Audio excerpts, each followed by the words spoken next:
Okay, today I'm going to start new topic, that is conversion or sale of partnership firm into a limited company.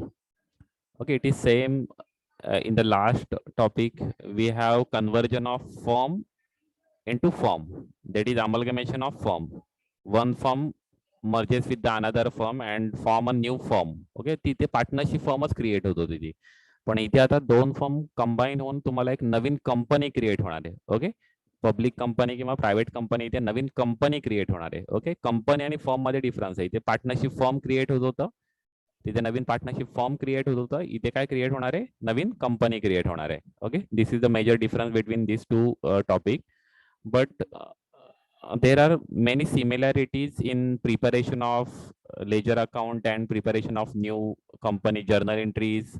Okay, मग त्या आपण similarities आहेत त्या as it is असणार आहे, पण त्याच्यामध्ये काही डिफरन्सेस सुद्धा आहेत. कारण की तिथे पूर्वी ऍक्च्युली फर्म होती, त्यामुळे फर्मचे अकाउंट्स मेंटेन करताना ऍक्च्युली डिफरन्स आहे. कारण फर्म मध्ये शेअर कॅपिटल नसणार आहे, फर्म मध्ये एक इंडिव्हिज्युअल पार्टनरचं कॅपिटल असतं. पण जेव्हा तुम्ही कंपनी फॉर्म होणार आहे, तर त्या कंपनीमध्ये दोन प्रकारचे शेअर्स असू शकतात. कुठले कुठले शेअर्स असू शकतात सांगू शकता? There are two types of shares, you know that actually. First one is equity share capital and second one is preference share capital. Okay, तर जे नवीन फॉर्म मध्ये जे कॅपिटल असणार आहे ते आता ऍक्च्युअली आपल्याला इक्विटी शेअर कॅपिटल असेल किंवा प्रेफरन्स शेअर कॅपिटल असेल. ओके, आणि त्यामुळे आपले जे वर्किंग आहे किंवा आपले जे आपण अकाउंट जेव्हा क्लोज करणार आहोत त्याच्यामध्ये सुद्धा आपले चेंजेस होणार आहेत. कारण की पूर्वी जेव्हा आपण अकाउंट जेव्हा आपण क्लोज केले फर्मचे, त्या फर्मचे अकाउंट क्लोज करताना आपण कॅश मध्ये आपण क्लोज केले ते अकाउंट, किंवा त्यांचं जे पीसी जो आहे, पीसी म्हणजे परचेस कन्सिडरेशन जो डिस्चार्ज केला तो आपण कॅश मध्ये आपण डिस्चार्ज केला. ओके, तिथे काही कुठल्याही नवीन कंपनी नव्हती, त्यामुळे फर्म मधून ओल्ड पार्टनरला त्यांना कॅश मध्ये ते डिस्चार्ज होत होतं. ओके, किंवा ते ओल्ड फर्मचे जे पार्टनर होते ते ऍज इट इज न्यू फर्मचे पार्टनर होत होते. ओके, त्यामुळे तिथे काही एवढा प्रॉब्लेम होत नव्हता. त्यांची जी ऍडजस्टमेंट होत होती कॅश मध्ये, करंट अकाउंट मध्ये किंवा लोन मध्ये ऍडजस्टमेंट आपण करत होतो. बघा, पार्टनर्स कॅपिटलचं आपण ऍडजस्टमेंट करत होतो. ओके, तर ती आपण ऍडजस्टमेंट करत होतो तिथे. पण इथे ऍडजस्टमेंट नाही, इथे नवीन कंपनी क्रिएट होणार आहे. ओके, तर नवीन कंपनी क्रिएट होणार आहे, तर जेव्हा कंपनी क्रिएट होणार आहे तेव्हा कंपनीकडून त्यांना कॅश मध्ये मिळणार नाहीये. तर तिथे कॅश सुद्धा मिळू शकते, पण तिथे इक्विटी शेअर्स मिळू शकतात कंपनीचे, प्रेफरन्स शेअर्स मिळू शकतात, कंपनीचे डिबेंचर्स मिळू शकतात, कॅश मध्ये त्यांचं सेटलमेंट होऊ शकते. म्हणजे आता ह्या सिच्युएशन मध्ये तुम्हाला कंपनीकडून जे मिळणार आहे त्या गोष्टी तुम्हाला रिसिव्ह झाल्या असं आपल्याला शो करणं गरजेचं आहे, म्हणजे ओल्ड फॉर्म मध्ये. कारण की पूर्वीच्या याच्यामध्ये आपण ते रिसिव्हची एंट्री करतच नव्हतो, कारण ते सेटलमेंट कॅश मध्ये होत होती. ओके, त्यामुळे तिथे काय आपण सेटलमेंट करत नव्हतो. तिथे कॅशमध्ये जी काय अमाऊंट येईल ती कॅपिटल अकाउंट कॅशमध्ये होत होती, किंवा ते कॅपिटल अकाउंट होतं ते ऍज इट इज न्यू फॉर्मला ते ट्रान्सफर होत होतं. पण इथे तसं ट्रान्सफर होणार नाहीये. तर आपल्याला इथे कॅपिटल अकाउंट कुठेच दिसणार नाहीये नवीन कंपनीच्या अकाउंटला. तुम्हाला तिथे इक्विटी शेअर कॅपिटल दिसेल, तिथे पार्टनर कॅपिटल अकाउंट दिसणार नाहीये. ओके, त्यामुळे इथे ते मेजर चेंजेस आहेत. तर ते चेंजेस करून आपल्याला काही बेसिक गोष्टी इथे चेंज झाल्या. म्हणजे काही गोष्टी सेम आहेत, म्हणजे 60% गोष्टी सेम आहेत, तर 40% जे काही चेंजेस झाले ते आपल्याला करायचे आहेत. ज्या पूर्वीच्या स्टेप्स आपण फॉलो करत होतो ओल्ड फॉर्मचे अकाउंट क्लोज करताना, तेच आपल्याला फॉलो करायचे आहेत. पण त्याच्यामध्ये एक दोन स्टेप्स आपल्या चेंज झालेल्या आहेत. तर त्या कुठल्या स्टेप्स चेंज झालेल्या आहेत ते आपल्याला मेन बघायचे आहेत आपल्याला. ओके, आणि त्याच्यामध्ये कसे कसे चेंजेस होतील. अकाउंट्स प्रिपेअर करताना सुद्धा नवीन अकाउंट्स ऍक्च्युली प्रिपेअर होतील. पूर्वी आपल्याला जे अकाउंट्स आपण प्रिपेअर करत होतो फक्त 4च अकाउंट आपण प्रिपेअर करत होतो. That is actually realisation account, partners capital account, new company account आणि इफ रिक्वायर्ड कॅश अकाउंट आपण प्रिपेअर करत होतो. ओके, म्हणजे तिथे काही एवढे जास्त अकाउंट्स प्रिपेअर होत नव्हते. पण इथे आपल्याला ऍडिशनल अकाउंट आपल्याला प्रिपेअर करायला लागतील, कारण की नवीन कंपनीकडून ज्या गोष्टी आपल्याला मिळणार आहेत त्या सर्व अकाउंट आपल्याला प्रिपेअर करायचे. म्हणजे नवीन कंपनीने कधी इक्विटी शेअर्स कधी दिले, म्हणजे नवीन कंपनी जे इक्विटी शेअर्स नवीन इश्यू करणार ते इक्विटी शेअर्स कधी मिळाले पार्टनरला, तर ते ते अकाउंट आपल्याला प्रिपेअर करायला लागेल. प्रेफरन्स शेअर कधी प्रोव्हाइड केले तर प्रेफरन्स शेअर अकाउंट प्रिपेअर करायला लागेल. कधी डिबेंचर्स कधी इश्यू केले तर डिबेंचर्स अकाउंट आपल्याला प्रिपेअर करावं लागेल. ओके, तर त्या पद्धतीने आपल्याला अकाउंट्स आपल्याला ओल्ड फॉर्मचे अकाउंट क्लोज करताना काही ऍडिशनल अकाउंट आपल्याला प्रिपेअर करायला लागतील ऍज पर द सिच्युएशन. आता ती सिच्युएशन प्रॉब्लेम मध्ये जी सिच्युएशन असेल त्यानुसार ते अकाउंट्स प्रिपेअर होतील की नाही होतील ते आपल्याला तेव्हाच आपल्याला डिसाईड होईल. ते आता आपण काय कन्फर्म सांगू शकत नाही की ते प्रॉब्लेम म्हणजे अकाउंट कोणते कोणते एक्झॅक्ट क्रिएट होतील. तर पहिले 3 जे अकाउंट्स आपण पूर्वी प्रिपेअर करत होतो ते ऍज इट इज प्रिपेअर होतीलच, त्याच्यामध्ये काही चेंजेस नाही आहेत. म्हणजे realisation account, partners capital account, new form account किंवा आता इथे न्यू कंपनी अकाउंट प्रिपेअर होईल ते सेम आहेत. पण या व्यतिरिक्त काही ऍडिशनल अकाउंट प्रिपेअर होतील. ओके, का जे पीसी मध्ये नवीन कंपनीने ओल्ड फॉर्मला जे काही इन्फॉर्मेशन जी काही गोष्ट दिलेली आहे पीसी सेटलमेंटसाठी, परचेस कन्सिडरेशन सेटलमेंटसाठी. तर त्या गोष्टी आपल्याला त्याच्या अकाउंट आपल्याला प्रिपेअर करायचे आहेत ऍडिशनल. ओके, जेव्हा आपण ओल्ड फॉर्मचे अकाउंट आपण क्लोज करणार आहोत तेव्हा. ओके ओके, तर आता ही पार्टनरशिप फॉर्म मधून आपलं काय आपलं क्रिएट होणार आहे, जॉईंट स्टॉक कंपनी, त्याच्यामध्ये लिमिटेड लायबिलिटी पार्टनरशिप फॉर्म सुद्धा क्रिएट होऊ शकते. या दोन्ही प्रकारचे प्रॉब्लेम्स आपल्या ऍक्च्युअली याच्यामध्ये आहेत, सिलेबसमध्ये आहे. ओके, स्टेप्स बघितल्या ना, तर स्टेप्स थोडेफार आपल्या स्टेप्स आपले चेंजेस होत आहे. त्या स्टेप्स आपण डिस्कस करणार आहोत. ओके, आपल्या कोणत्या कोणत्या गोष्टी आपल्याला प्रिपेअर करायला लागतील जेव्हा आपल्याला अकाउंट्स आपण प्रिपेअर करणार आहोत, प्रॅक्टिकल प्रॉब्लेम आपण सॉल्व्ह करणार, तेव्हा फर्स्ट आपल्याला परचेस कन्सिडरेशन आपल्याला फाइंड आउट करायचं आहे. ओके, नेक्स्ट आपल्याला ओल्ड फॉर्मचे बुक्स आपल्याला क्लोज करायचे, नंतर न्यू फॉर्म मधले आपल्याला जर्नल एंट्रीज आपल्याला प्रिपेअर करायचे किंवा न्यू फॉर्म मध्ये आपल्याला बॅलन्स शीट आपल्याला प्रिपेअर करायचे. ओके, तर आपण बॅलन्स शीटचा सुद्धा नवीन आपला फॉर्मॅट आहे, कंपनीची बॅलन्स शीट आहे. इथे आपल्याला सोल प्रोप्रायटरशिपची बॅलन्स शीट नाहीये किंवा पार्टनरशिप फॉर्मची बॅलन्स शीट नाहीये. Now you have in syllabus company balance sheet. Okay, तर company as per revise schedule 3 नुसार कंपनी बॅलन्स शीटचा एक फॉर्मॅट आहे, तो फॉर्मॅट आपल्याला आता प्रिपेअर करायचा. त्या फॉर्मॅटमध्येच आपल्याला बॅलन्स शीट प्रिपेअर करायचे, व्हर्टिकल फॉर्मॅट आहे. तुम्ही जो पहिले जो फॉर्मॅट जो प्रिपेअर करत होता त्याला बोलत होते, त्याला बोलतात हॉरिझॉन्टल फॉर्मॅट किंवा टी फॉर्मॅट किंवा ट्रॅडिशनल फॉर्मॅट त्याला बोलतात. ओके, टी नुसार तो अशा पद्धतीने तो फॉर्मॅट प्रिपेअर होतो ना, असा आपण फॉर्मॅट आपण प्रिपेअर करतो, त्याला बोलतात टी फॉर्मॅट. ओके, इकडे डेबिट आणि क्रेडिट म्हणजे ऍसेट्स, लायबिलिटी अँड ऍसेट्स असं आपण मेन्शन करतो, त्याला बोलतात टी फॉर्मॅट. ओके, किंवा हॉरिझॉन्टल फॉर्मॅट आहे तो. आता जो आपण प्रिपेअर करणार आहोत तो व्हर्टिकल फॉर्मॅट आपण प्रिपेअर करणार आहोत. तो आपण फॉर्मॅट आपण जेव्हा मी तुम्हाला फॉर्मॅट सुद्धा आता शो करणार आहे, तो फॉर्मॅट आपल्याला करायचा आहे. ओके, आणि त्या फॉर्मॅटमध्ये आपल्याला बॅलन्स शीट आपल्याला प्रिपेअर करायची नवीन फॉर्मची. ओके, फर्स्ट आपल्याला परचेस कन्सिडरेशन जे आहे ते आपण ओके, आता आपल्याला लास्ट जेव्हा आपण केलं तेव्हा आपल्या परचेस कन्सिडरेशन मध्ये फक्त दोनच मेथड होत्या. कोणत्या? लमसम मेथड आणि नेट ऍसेट मेथड होती लास्ट याच्यामध्ये. आता करंट जो टॉपिक आहे त्याच्यामध्ये अजून एक मेथड ऍड झालेली आहे परचेस कन्सिडरेशन फाइंड आउट करण्याची, ती म्हणजे नेट पेमेंट मेथड. ओके, अजून एक मेथड ऍड झालेली आहे नेट पेमेंट मेथड. ओके, तर त्यातलं बघा, फक्त रिवाइज करूया आपण. नेट ऍसेट मेथड आपण अशा पद्धतीने आपण फॉर्मॅट आपण प्रिपेअर करत होतो, agreed value of asset taken over minus agreed value of liability taken over is equal to purchase consideration. Okay, हा फॉर्मॅट आपण प्रिपेअर केला अमलगमेशन करताना, तो सेम फॉर्मॅट इथे सुद्धा असणार, त्याच्यामध्ये काही चेंजेस नाही आहेत. पण ही एक मेथड झाली. सेकंड मेथड होती lump sum method. In lump sum method you already know that PC amount is already given in the problem. You no need to prepare any PC, you no need to calculate PC. Okay, PC तुम्हाला direct problem मध्ये provide केलेला असेल, ती म्हणजे lump sum method.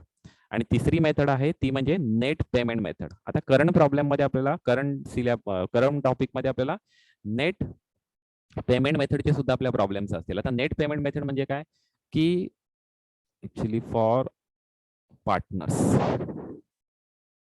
Okay, net payment method म्हणजे काय, नवीन कंपनीकडून जुन्या फर्मला किंवा जुन्या पार्टनरला ज्या काही गोष्टी दिलेल्या आहेत त्या सर्व गोष्टीची आपल्याला टोटल करायची आणि अमाऊंट ती फाइंड आउट करायची, त्याला बोलतात नेट पेमेंट मेथड नुसार पीसी फाइंड आउट करणं. ओके, नेट म्हणजे आता समजा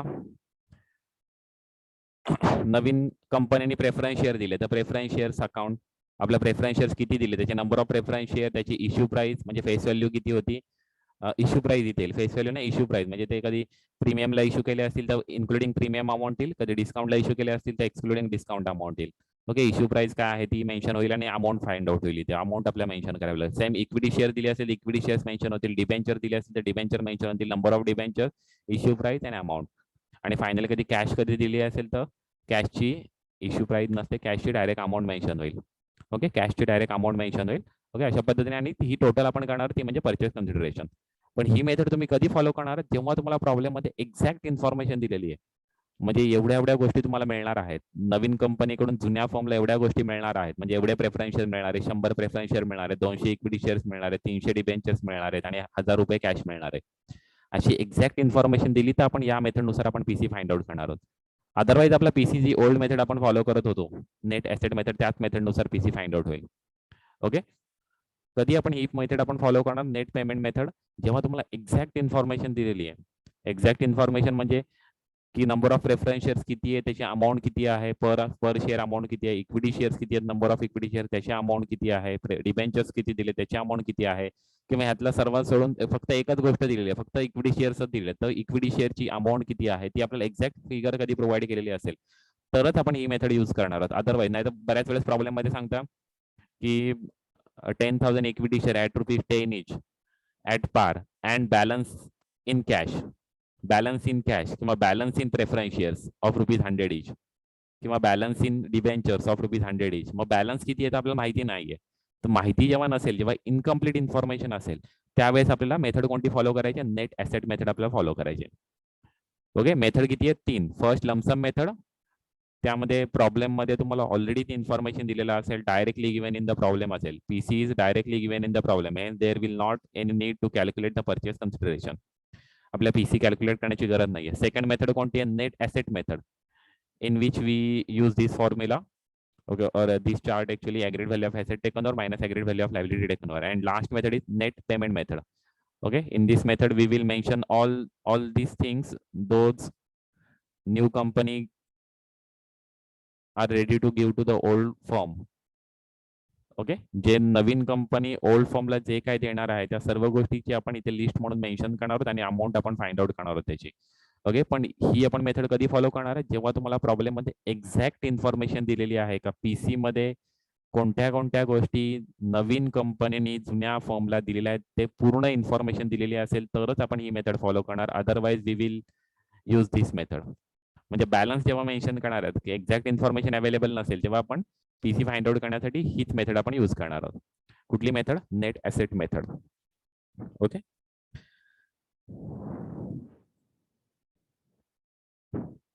आता आपल्याला ओल्ड फॉर्मचे जेव्हा अकाउंट आपण क्लोज करणार आहोत तेव्हा आपण कोणते कोणते अकाउंट्स आपल्याला प्रिपेअर करणं गरजेचं आहे.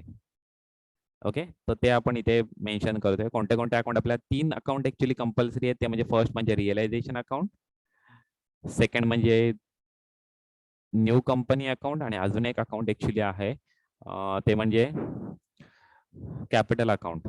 ओके, कॅश अकाउंट काय कंपल्सरी नाहीये, कॅपिटल अकाउंट. ओके, हे 3 अकाउंट आपले कंपल्सरी आहेत ओल्ड फॉर्मचा अकाउंट क्लोज करताना. आणि ऍडिशनल अकाउंट आपले प्रिपेअर होतील ते म्हणजे आता समजा नवीन कंपनीने पीसी डिस्चार्ज करताना कधी प्रेफरन्स शेअर दिले तर आपला अजून एक अकाउंट आपला प्रिपेअर होईल. कधी पीसी डिस्चार्ज करताना प्रेफरन्स शेअर दिले तरच हे अकाउंट प्रिपेअर होईल, अदरवाईज हे अकाउंट प्रिपेअर होणार नाही. कोणतं? Preference shares in new company account. Okay, नवीन कंपनीमध्ये आपला प्रेफरन्स शेअर्स मिळणार आहे त्यामुळे अकाउंटचं नाव सुद्धा तसंच येणार आहे, preference shares in new company account. कारण प्रेफरन्स शेअर अकाउंट आपण प्रिपेअर नाही करू शकत फॉर्म मध्ये, कारण फॉर्म मध्ये काय प्रेफरन्स शेअर्स नाही आहेत. Okay, that preference share the old firm are going to receive from the new firm or new company. Okay, that's why we are mentioning the name of that account, preference shares in new company account, not in current company account or current firm account. Okay, आपल्याला new form मध्ये ते मिळणार आहेत. आपल्या कंपनीच्या balance sheet मध्ये किंवा कंपनीमध्ये जेव्हा फॉर्म कन्वर्ट होणार तेव्हा ते मिळणार आहेत त्या पार्टनरला. त्या आत्ताच्या ओल्ड फॉर्म मध्ये ते मिळालेले नाहीयेत. त्यामुळे आपल्या अकाउंटचं नाव मेन्शन करायचं, preference shares in new company account. Same situation कधी इक्विटी शेअर्स कधी मिळाले पीसी मध्ये तर आपल्याला दुसरा अजून एक अकाउंट आपल्याला प्रिपेअर करायचं, equity shares in new company account. तिथे सुद्धा नाव बघा, न्यू कंपनी अकाउंट, त्याला अटॅच केलेलं न्यू कंपनी अकाउंट ते मेन्शन करणं गरजेचं आहे. कारण इक्विटी शेअर अकाउंट फॉर्म मध्ये आपण क्रिएट करणार नाही, कारण तुमची फॉर्म आहे, फॉर्म मध्ये इक्विटी शेअर्स इश्यू केले जात नाहीत. ओके, तिथे कॅपिटल असणार आहे, पर्टिक्युलर पार्टनर्स कॅपिटल असणार आहे. तिथे इक्विटी शेअर्स आणि प्रेफरन्स शेअर्स नसतात, तिथे शेअर कॅपिटल नसतात, तिथे पार्टनर्स कॅपिटल असणार आहे. त्यामुळे हे अकाउंट प्रिपेअर करताना आपल्याला एक गोष्ट लक्षात ठेवायची का न्यू कंपनी अकाउंट आपल्याला तिथे मेन्शन करायचं आहे. आणि कधी कॅश दिली तर cash in new company account mention करण्याची गरज नाही, कारण कॅश आपल्या इथे जशी असते हो तशी कॅश इथे सुद्धा असू शकते. म्हणजे कंपनीमध्ये जसं कॅश अकाउंट असणार आहे तसं फॉर्म मध्ये सुद्धा कॅश अकाउंट असतं. त्यामुळे cash in new company account cash account prepare करण्याची गरज नाहीये. पण डिबेंचर इश्यू केले तर डिबेंचर्स इन न्यू कंपनी अकाउंटच मेन्शन करायला लागेल, कारण की पार्टनरशिप फॉर्म मध्ये डिबेंचर्स नसतात. कधी इक्विटी शेअर दिले तर equity shares in new company account आपल्याला प्रिपेअर करणं गरजेचं आहे. कधी प्रेफरन्स शेअर दिले तर preference shares in new company account आपल्याला प्रिपेअर करायचं आहे. ओके, आणि अजून आपल्याला अकाउंट आपल्याला प्रिपेअर करायला लागू शकतं कधी एखादी लायबिलिटी कधी टेकन ओव्हर केली नाही ओल्ड कंपनीने न्यू कंपनीने तर त्याचा अकाउंट आपण प्रिपेअर करतो. हे लास्ट प्रॉब्लेम मध्ये जसं होतं तसंच ऍक्च्युली, म्हणजे एखादी लायबिलिटी कधी टेकन ओव्हर केली नाही तर ती पेड करावी लागते म्हणून त्याचा अकाउंट प्रिपेअर करायचं. कधी अकाउंट नाही जरी प्रिपेअर केलं तरी सुद्धा होऊ शकतं ऍक्च्युली, तुम्ही ते रिअलायझेशन अकाउंट थ्रू त्याचं पेमेंट करू शकता. ओके, पण नॉर्मली तुम्ही अकाउंट जरी प्रिपेअर केलं तरी सुद्धा चालेल, नाही केलं तरी सुद्धा एवढा काय त्याचा इफेक्ट होणार नाहीये. ओके, तर अकाउंट आपले कोणत्या कोणत्या प्रिपेअर करायचे? ऍडिशनल अकाउंट आपले आले, हे जे 2 अकाउंट आपले आले ते ऍडिशनल अकाउंट आले. ओके, बाकीचे अकाउंट्स ऍक्च्युली सेमच आहेत. हे 2 म्हणजे त्याच्यामध्ये अजून सुद्धा वाढू शकतात. कधी डिबेंचर्स असतील तर डिबेंचरचं सुद्धा अकाउंट प्रिपेअर होईल. Debentures in new company account. Okay, आणि कधी कॅश कधी पीसी मध्ये कधी कॅश कधी दिलेली असेल तर कॅश अकाउंट सुद्धा प्रिपेअर करणं गरजेचं आहे. पीसी मध्ये कधी कॅश दिलेली असेल तर अजून एक अकाउंट प्रिपेअर होईल, कॅश अकाउंट. ओके, तर पीसी मध्ये ज्या ज्या गोष्टी दिलेल्या आहेत, ह्या पीसी मध्ये ज्या ज्या गोष्टी मिळालेल्या आहेत ओल्ड फॉर्मला, तर त्या सर्व गोष्टींचे अकाउंट प्रिपेअर होतील. Additional to this 3 account. 3 account हे कंपल्सरी आहेत. 3 अकाउंट कोणते? Realisation account, partners capital account आणि न्यू कंपनी अकाउंट. हे 3 अकाउंट कंपल्सरी आहेत. आणि इतर अकाउंट आपल्याला प्रिपेअर करायचे ते डिपेंड करतात आपल्या पीसी वरती. म्हणजे पीसी मध्ये जेवढ्या गोष्टी मिळालेल्या आहेत तेवढ्या सर्व अकाउंट प्रिपेअर होतील. फक्त हे 3 अकाउंट प्रिपेअर करताना in new company account, in new company account, in new company account असं आपल्याला त्या प्रेफरन्स शेअर्सच्या पुढे मेन्शन करायचे किंवा इक्विटी शेअरच्या पुढे मेन्शन करायचे. Equity shares in new company account. Old कंपनीमध्ये किंवा ओल्ड फॉर्म मध्ये ते इक्विटी शेअर्स नाही आहेत. त्यामुळे त्याचा अकाउंट आपल्याला मेन्शन करताना preference shares in new company account, equity shares in new company account असंच आपल्याला नाव आपल्याला मेन्शन करायचं आहे. Okay,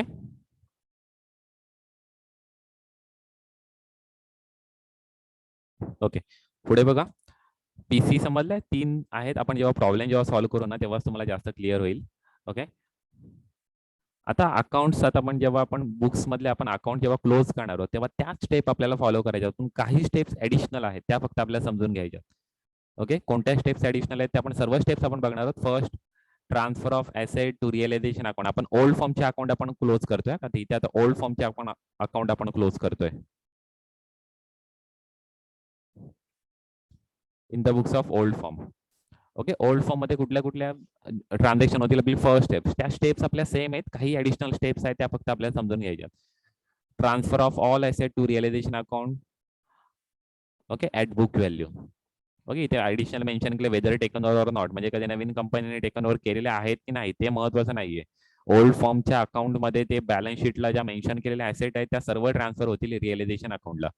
journal entry, realisation account debit to sundry assets account. Okay, आणि त्या व्हॅल्यू कुठल्या मेन्शन करायच्या? व्हॅल्यू इंडिव्हिज्युअली मेन्शन करायच्या आणि ऍट बुक व्हॅल्यूला मेन्शन करायच्या. ऍट बॅलन्स शीट व्हॅल्यू म्हणजे बुक व्हॅल्यूला मेन्शन करायच्या. Okay, second step, transfer of external liabilities to realisation account at book value. Okay, external liabilities आहेत त्या सर्व ट्रान्सफर. एक्सटर्नल म्हणजे कोणत्या? Other than partners loan and partners capital and reserve and surplus. Okay, reserve and surplus ही internal liability झाली. Partners loan internal liability झाली. तर partners loan साठी आपण अकाउंट आपण प्रिपेअर करतो. Normally partners loan old form मध्ये ते सेटल केलं जातं, ओल्ड फॉर्म मध्ये ते पेमेंट केलं जातं. ते ओल्ड फॉर्म जे पार्टनर्स कॅपिटल आहे ते नॉर्मली न्यू कंपनी आहे ती टेकन ओव्हर करत नाही. ती ओल्ड फॉर्म त्यांच्या कॅपिटल थ्रू ते सेटलमेंट करतात तिथे. त्यामुळे त्याचा आपल्याला अकाउंट आपल्याला प्रिपेअर करणं गरजेचं असतं. ओके, त्यामुळे एक्सटर्नल लायबिलिटीची आपल्याला ट्रान्सफर सर्व करायची आहे रिअलायझेशन अकाउंटला. Journal entry, sundry liabilities account debit to realisation account. आणि तिथे सुद्धा मेन्शन केलं बघा इंडिव्हिज्युअली. म्हणजे बघा मी तुम्हाला प्रॉब्लेम सॉल्व्ह करताना एक्सेल मध्ये करताना तुम्हाला असं डायरेक्ट मेन्शन केलं सन्ड्री लायबिलिटीज अकाउंट आणि तुम्ही डायरेक्ट कधी टोटल मेन्शन केली तर ती मार्क्स अलॉट करता येणार नाही. कारण की तुम्हाला ते इंडिव्हिज्युअली शो करायचे की कुठल्या कुठल्या लायबिलिटी मेन्शन केलेल्या आहेत, कुठल्या कुठल्या लायबिलिटी रिअलायझेशनला ट्रान्सफर केल्या ते इंडिव्हिज्युअली तुम्हाला तिथे शो करायच्यात. टू सन्ड्री लायबिलिटीज मेन्शन केल्या तरी सुद्धा चालेल, पण खाली त्या सर्व लायबिलिटीची आपल्याला पर्टिक्युलर मेन्शन करणं गरजेचं आहे की कोणत्या कोणत्या लायबिलिटी टेकन ओव्हर झालेल्या आहेत त्या. Okay, next, reserve and surplus असतील त्या पार्टनर्स कॅपिटल अकाउंटला ट्रान्सफर होतील. Journal entry, reserve and surplus account debit to partners capital account. Okay, next step आहे. आणि तिथे कधी कॅपिटल असेल तर कॅपिटल आपल्याला कॅपिटलचा बॅलन्स असणार आहे तो सुद्धा आपल्याला ट्रान्सफर करायचा आहे. कॅपिटलचा जो बॅलन्स असणार आहे तो सुद्धा आपल्याला ट्रान्सफर करायचा आहे न्यू कॅपिटल अकाउंटला. म्हणजे कॅपिटलचा balance by balance brought down. Okay, opening balance आहे क्रेडिट साईडला ट्रान्सफर होईल, by balance brought down. Okay, next step आहे, फोर्थ स्टेप आपण करणार आहोत transfer of accumulated losses and fictitious assets to capital account. Okay, journal entry होते partners capital account debit to. Normally तुमच्या problem मध्ये ना या दोन गोष्टी नसतील ऍक्च्युली, ह्या कंपनीमध्ये असतात प्रिलिमिनरी एक्सपेन्सेस आणि अंडर रायटिंग कमिशन, पण कधी असतील कधी बॅलन्स शीटला तर ते तुम्हाला बॅलन्स शीटला ऍसेट साईडला कधी असतील ह्या गोष्टी मेन्शन केल्या तर त्या तुम्हाला पार्टनर्स कॅपिटल अकाउंटला डेबिट साईडला ट्रान्सफर करायच्या आणि ते डिस्ट्रीब्यूट करायच्या पीएसआर मध्ये. इथे सुद्धा पीएसआर मध्ये डिस्ट्रीब्यूट करायच्या. ओके, रिझर्व्ह अँड सरप्लस असेल तो प्रॉफिट शेअरिंग रेशो मध्ये तो डिस्ट्रीब्यूट करायचा आहे ओल्ड पार्टनर्सला कॅपिटल अकाउंटच्या क्रेडिट साईडला, आणि लॉस असतील तर पार्टनर्स कॅपिटल अकाउंटच्या डेबिट साईडला ते डिस्ट्रीब्यूट करायचे. ओके, म्हणजे ह्या एंट्री ज्या ह्या चार स्टेप आहेत ना त्या सेम आहेत. जसे तुम्ही ओल्ड जसं तुम्ही अमलगमेशन ऑफ फर्म केलं ना तिथे ज्या तसं केलं ना तसं सेम इथे सुद्धा करायचे, त्याच्यामध्ये काही चेंजेस नाही आहेत. ओके, आता ह्या 4 स्टेप झाल्यानंतर तुम्हाला कन्फर्म करायचं की तुमची ओल्ड बॅलन्स शीट आहे, ओल्ड फॉर्मची जी बॅलन्स शीट आहे ते नील झाले की नाही ते तुम्हाला कन्फर्म करायचं आहे. ओके, कधी ओल्ड बॅलन्स शीट कधी नील झाली नसेल तर तुम्हाला ओल्ड बॅलन्स शीट कधी नील झाली नसेल तर तुम्हाला ते कन्फर्म करायचंय, तुम्हाला ते कुठली जी अकाउंट्स आहे ते अकाउंट्स प्रिपेअर करायचं आहे. अकाउंट्स प्रिपेअर होईल, नाही तर काही त्याची ऍडजस्टमेंट असेल ते ऍडजस्टमेंट करून कन्फर्म करायचं की तुमची ओल्ड बॅलन्स शीट नील झाली आहे की नाही. नील जेव्हा होणार आहे त्याच्यानंतर तुम्हाला नेक्स्ट एंट्री करायची पीसी ड्यू ची entry, record of sale of business किंवा पीसी ड्यू बोलतात त्याला, परचेस कन्सिडरेशन. ओके, परचेस कन्सिडरेशनच्या अमाऊंट थ्रू ती एंट्री होते. ती अमाऊंट कोणती यूज करतात तर आपण जी पीसी मध्ये जी अमाऊंट आपण मेन्शन केलेली आहे ती अमाऊंट इथे मेन्शन होते. जर्नल एंट्री होते new company account debit to realisation account.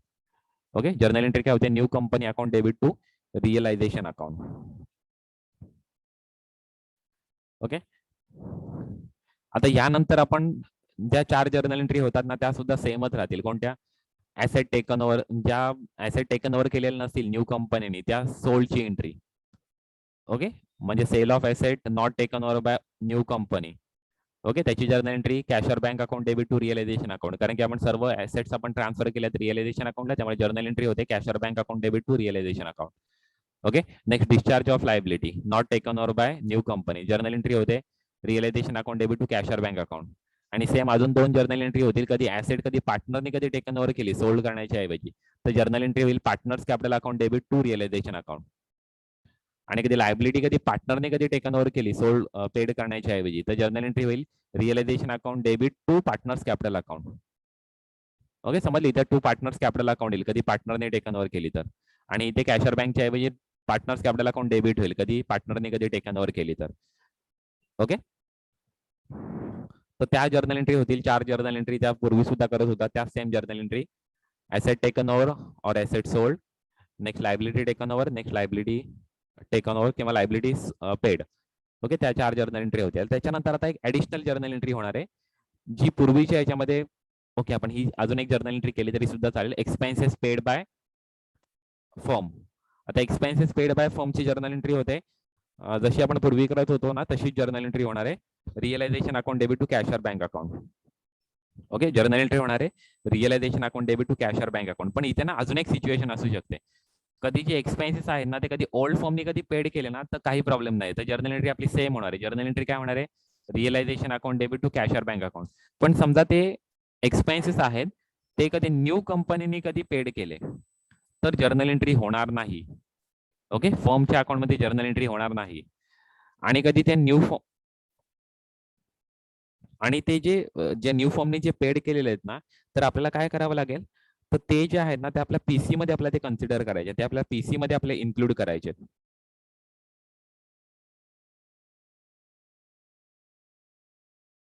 आपल्याला ते एंट्री आपल्याला करायची नाहीये, पण ती जी अमाऊंट आहे ती आपल्या पीसी मध्ये आपल्याला ती इन्क्लूड करायची. आपल्या पीसी मध्ये तेवढी अमाऊंट आपल्या ऍड करून घ्यायची, कारण की ते ओल्ड फॉर्म रिलेटेड जे एक्सपेन्सेस आहेत म्हणजे रिअलायझेशन रिलेटेड जे एक्सपेन्सेस आहेत ते न्यू कंपनी पेड करते, त्यामुळे ते आपल्याला जी रिअलायझेशन एक्सपेन्सेस पेड बाय कंपनीची अमाऊंट असेल ना ते आपल्याला पीसी मध्ये आपल्याला इन्क्लूड करायचे.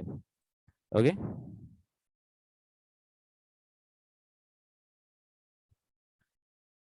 ही झाली रिअलायझेशन एक्सपेन्सेस रिलेटेड इन्फॉर्मेशन. म्हणजे रिअलायझेशन एक्सपेन्सेस कधी ओल्ड फॉर्मनी कधी पेड केले तर journal entry same realisation account debit to cash or bank account. इथे दिलंय का ऍक्च्युली. ओके,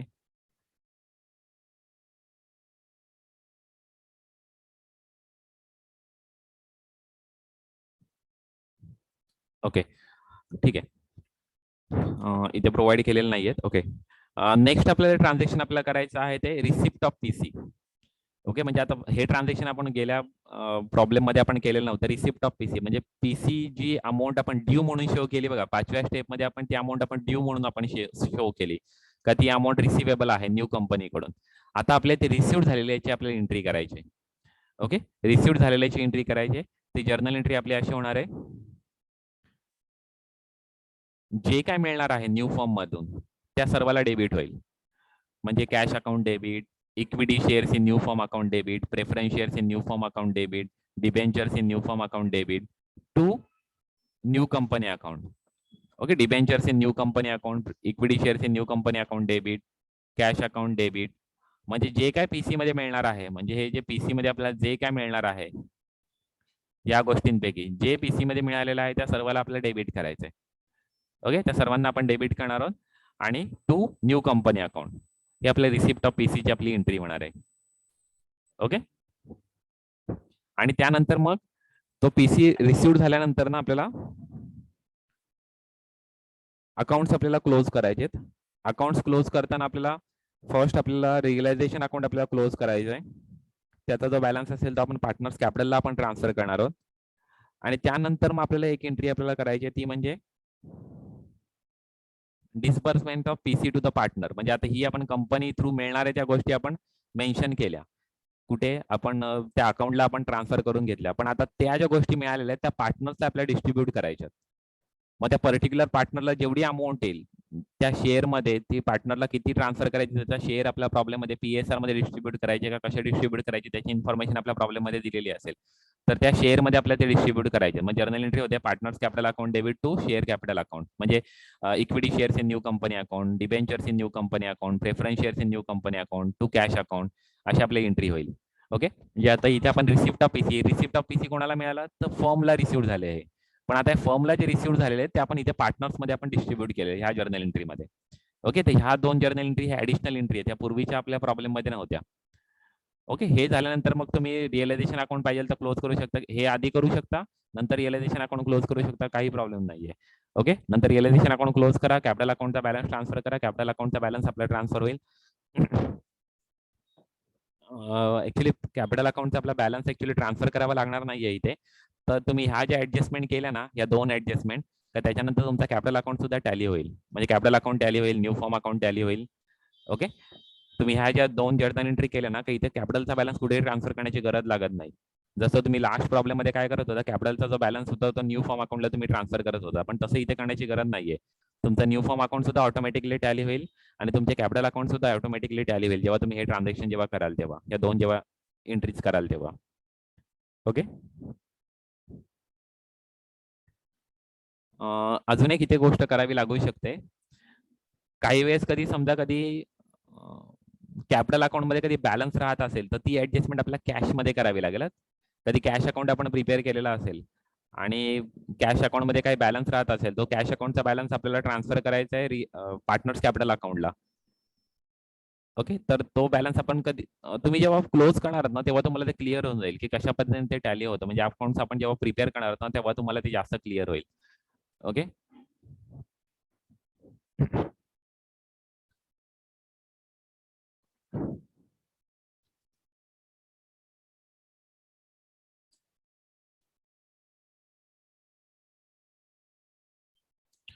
आता नवीन कंपनीमध्ये आता जे आपण जर्नल एंट्री करणार आहोत ना त्याच्यामध्ये पण सेम राहणार आहेत ऍक्च्युली. ओके, पहिल्यांदा रेकॉर्ड ऑफ पीसी आहे. ओके, इथे न्यू कंपनी का न्यू कंपनी.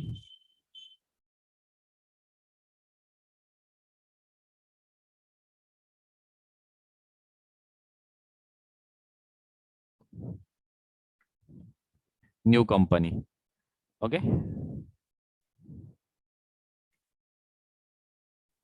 ऍक्च्युली ही जी हे जे इन्फॉर्मेशन मेन्शन केली आहे ती ऍक्च्युली अमलगमेशन ऑफ कंपनीची इन्फॉर्मेशन मेन्शन केली, पण त्या सुद्धा मोर ऑर लेस सेम आहे म्हणून मी ती ऍक्च्युली तुम्हाला जर्नल एंट्री फक्त शो करतोय. तुम्ही ही जर्नल एंट्री तिथे कराल. Okay, recording of assets and liability ही तुम्ही फर्स्ट जर्नल एंट्री तिथे कराल.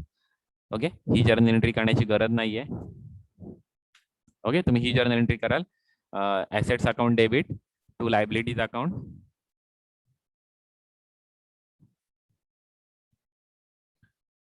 To capital account.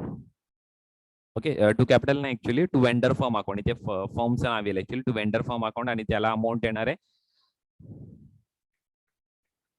पीसीची अमाऊंट येणार आहे. ओके, अशी जर्नल एंट्री होईल sundry assets account debit to sundry liabilities to vendor firm account. आणि कधी तुम्ही पीसी कधी लमसम मेथड नुसार कधी फाइंड आउट केला असेल तर बॅलन्सिंग अमाऊंट, त्या बॅलन्सिंग अमाऊंटला नाव येईल goodwill. Okay, balance if any if any म्हणजे कन्फर्म गुडविल येईल असं सांगता येत नाही. तर कधी बॅलन्सिंग अमाऊंट येत असेल ह्या तीन एंट्री मेन्शन केल्यानंतर कुठली sundry assets account debit to sundry liabilities account and to vendor firm account म्हणजे पीसीची अमाऊंट, या तीन गोष्टी मेन्शन केल्या तर ह्या ज्या दोन गोष्टी आहेत ना त्या बॅलन्सिंग अमाऊंट आहेत. ओके, दोघांपैकी कुठली तरी एकच गोष्ट मेन्शन होईल. जेव्हा तुम्ही पीसी लमसम मेथड किंवा नेट पेमेंट मेथड नुसार जेव्हा तुम्ही फाइंड आउट करणार तेव्हाच बॅलन्सिंग अमाऊंट येईल. कधी तुम्ही पीसी कधी नेट ऍसेट मेथड नुसार कधी फाइंड आउट केला तर बॅलन्सिंग अमाऊंट येणार नाही, ती एंट्री तुमची टॅली होईल. ओके, नेक्स्ट आपण ट्रान्झॅक्शन आपण करतो इथे रेकॉर्ड सेटलमेंट ऑफ पीसी ची आपण एंट्री करतो. इथे सेटलमेंट ऑफ पीसी ची एंट्री होते वेंडर फॉर्म अकाउंट डेबिट. हे जे वेंडर फॉर्म आपण इथे जे क्रेडिट केलेलं आहे ना ते vendor firm account next entry मध्ये आपलं डेबिट होणार आहे. आणि जेवढं काय मिळालेलं आहे नवीन फॉर्म मधून जुन्या फॉर्मला, म्हणजे जे काय नवीन आता नवीन फॉर्म मध्ये आपण एंट्री करतोय, नवीन कंपनीमध्ये आपण एंट्री करतोय, तर नवीन कंपनीमधून जे ओल्ड फॉर्मला जे काय मिळालेलं असेल त्या सर्वाला क्रेडिट होईल. पण इथे मेन्शन करताना to equity shares in new form account mention करण्याची गरज नाही, कारण की आपण न्यू फॉर्म मध्येच न्यू कंपनी अकाउंट मेन्शन करण्याची गरज नाही, कारण की आपण न्यू कंपनीमध्येच आपण एंट्री करतोय आणि इथे इक्विटी शेअर्स असणार आहेत, त्यामुळे ही ऍज इट इज एंट्री होणार आहे. ओके, इथे actually vendor firm account debit, discount on issue of shares account debit, कधी डिस्काउंट असेल तर ते डेबिट होतं ऍक्च्युली, आणि सिक्युरिटी प्रीमियम कधी प्रीमियम असेल तर ते क्रेडिट होतं. Okay,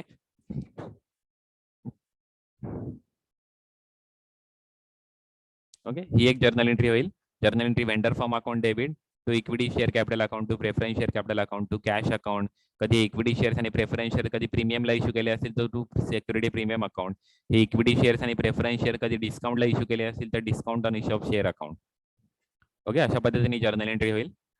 okay, next journal entry एक होते ती लिक्विडेशन एक्सपेन्स ही. तर लिक्विडेशन एक्सपेन्स कधी पेड केले असतील ना कधी न्यू फॉर्मनी, तर ही एकच जर्नल एंट्री होते goodwill account debit to cash or bank account. Okay, liquidation expenses कधी न्यू फॉर्मनी कधी पेड केलेले असतील ना तर तुमची एकच जर्नल एंट्री होईल goodwill account debit to cash or bank account, जी पीसी मध्ये कधी मेन्शन केले असतील तर.